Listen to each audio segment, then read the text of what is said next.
Sweden's king says his country's coronavirus strategy has failed. King Carl XVI Gustaf of Sweden has said his nation's approach to dealing with the coronavirus pandemic has failed. Speaking in a TV program, the Swedish monarch said, "I think we have failed.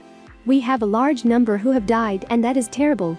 Sweden has taken one of the most notably relaxed approaches in the world to dealing with the pandemic. The country has never held a full lockdown, and most measures to control the spread are advisory rather than compulsory. Since the outbreak began, Sweden has recorded over 7,800 deaths, a much higher toll than neighbouring Scandinavian nations. Carl XVI Gustaf made his comments in a pre-recorded interview, set to be broadcast in full on December 21, 2020. The King of Sweden added, "The people of Sweden have suffered tremendously in difficult conditions.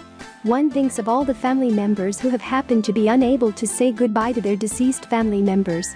I think it is a tough and traumatic experience not to be able to say a warm goodbye."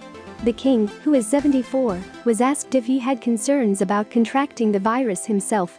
He replied, "Lately, it has felt more obvious, it has crept closer and closer. That's not what you want." Carl Gustaf's only son, Prince Carl Philip, has recently recovered from coronavirus. The 41-year-old spent several weeks in isolation alongside his wife, Princess Sofia, 36, who also contracted the illness.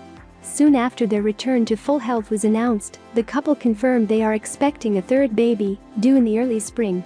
The comments are a rare foray into political matters for Carl Gustaf, who has ruled Sweden for 47 years. However, there was no criticism from the country's Prime Minister, Stefan Löfven.